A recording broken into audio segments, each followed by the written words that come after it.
ভোটের আগে নন্দীগ্রামে বিজেপিতে ভাঙন। বিজেপি ছেড়ে তৃণমূলে যোগ দিলেন প্রায় ১০০ জন গ্রামবাসী। কংগ্রেস ও সিপিএম ছেড়েও তৃণমূলে যোগদান। মন্ত্রী স্নেহাশিস চক্রবর্তীর উপস্থিতিতে তৃণমূলে যোগদান করেন তারা।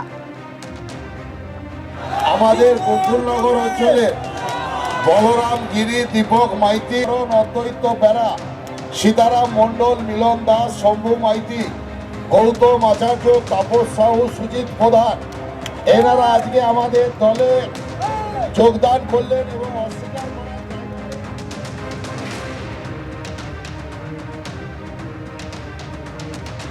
মিশন ২৬। নরেন্দ্র মোদীর পর এবার রাজ্যে আসছেন অমিত শাহ।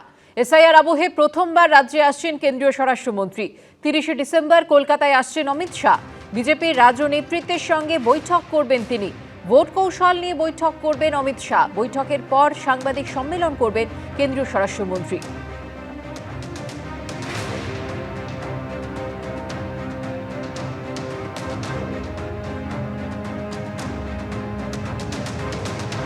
মতুয়া নমশূদ্র তারা তাদের আশা হারিয়েছে এই দলের ওপরে, সাধারণ ভোটাররাও আশা হারিয়েছে বিজেপির ওপরে। তো এখন ড্যামেজ কন্ট্রোলের জন্য একের পর এক আসবে, আসার মতো আছেটা কি? সবই তো পরীক্ষিত এবং ফেলড। মোদিও ফেল করেছে, অমিত শাহও বারবার এসছে, কথা বলেছে, অনেক হুঙ্কার দিয়েছে, আবার ফেল করেছে বাংলার মানুষ জয়ের ক্ষেত্রে। আবার এরাই আসবে, এদের তো আর নেই। এস্টাবলিশড ফ্যাক্ট যে মোদি অমিত শাহ ম্যাচ জেতানোর কোনো ক্ষমতা নেই। নিয়ে এসে নিজেদের মধ্যে একটুখানি ঘোট পাকাবে, নিজেরা মনে করবে অনেক কিছু হলো, কিন্তু বাংলার রাজনীতিতে তার কোনো প্রাসঙ্গিকতাও নেই, কোনো উল্লেখযোগ্য কিছু হবেও না বাংলার রাজনীতিতে এরা আসাতে। আজ নেতাজি ইন্ডোর স্টেডিয়ামে কলকাতা ও পার্শ্ববর্তী ৩ জেলার বিএলএদের সঙ্গে বৈঠক করবেন তৃণমূল নেত্রী মমতা বন্দ্যোপাধ্যায়। তার আগে রবিবার বেহালায় প্রস্তুতি বৈঠক করেছে তৃণমূল। শাসক দলের এই প্রস্তুতি নিয়ে আবার কটাক্ষ করেছে বিজেপি। এনুমারেশন পর্ব শেষ হয়েছে, এবার হিয়ারিং এর পালা। তবে এসআইআর এর খসড়া তালিকায় যে ৫৮ লক্ষের বেশি নাম বাদ গেছে তা নিয়ে সরগরম রাজ্য রাজনীতি। সেই সমস্ত ভোটারদের পাশে দাঁড়াতে ময়দানে ঝাঁপিয়ে পড়েছে তৃণমূল। ইতিমধ্যে ভবানীপুরে নিজের বিধানসভা কেন্দ্রের বিএলএদের নিয়ে বৈঠক করেছেন খোদ মমতা বন্দ্যোপাধ্যায়। সোমবার নেতাজি ইন্ডোর স্টেডিয়ামে কলকাতা ও ৩ জেলার বিএলএদের সঙ্গে বৈঠক রয়েছে তার আগে বিভিন্ন জায়গায় শুরু হয়েছে প্রস্তুতি বৈঠক। রবিবার বেহালার শরৎ সদনে বৈঠক করল তৃণমূল। বিএলএদের পাশাপাশি উপস্থিত ছিলেন স্থানীয় তৃণমূল বিধায়ক ও কাউন্সিলররা। সমস্যা কোনো হিয়ারিং শুরু হয়নি, কিন্তু নো ম্যাপিং এ অনেকে হিয়ারিং এ ডাকা হচ্ছে, কিন্তু আমরা তার আগেই দেখছি অনেক যারা ডেট বলে দেওয়া হয়েছে সে মানুষগুলো বেঁচে আছে।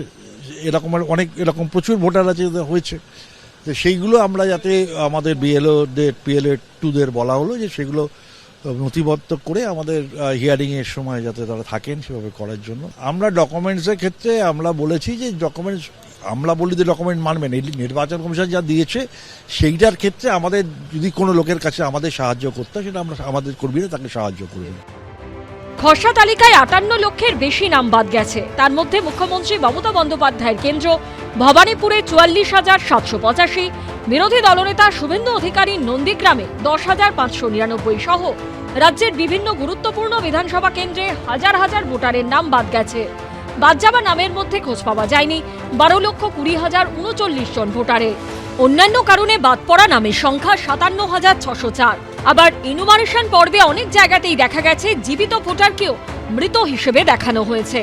নো ম্যাপিং এ থাকা প্রায় ৩০ লক্ষ ভোটারের কার্যত শুনানি হতে চলেছে বলে কমিশন সূত্রে খবর।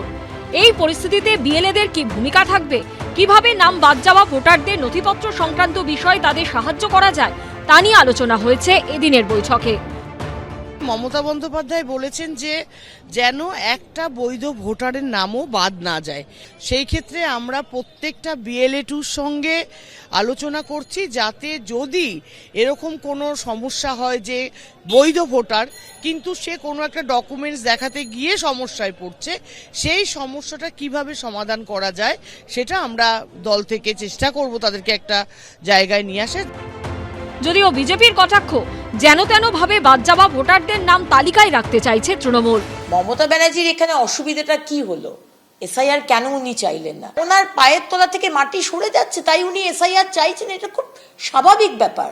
তাই জন্য বিএলওকে ভয় দেখানো, BLA-2-কে ভয় দেখানো, বিজেপির BLA-2-র গলায় জুতোর মালা পরানো, হুমকি দেওয়া, এবং এখন নতুন জিনিস যে আজকে যে নামগুলো কেটে গেছে, যারা তাদের ভোটার, যারা মৃত, শিফটেড, ডুপ্লিকেট, তাদেরকে আবার কি করে ফর্ম 6, ফর্ম 7, ফর্ম 8 দিয়ে আবার কি করে ঢোকানো যায়, এটার নতুন ষড়যন্ত্র।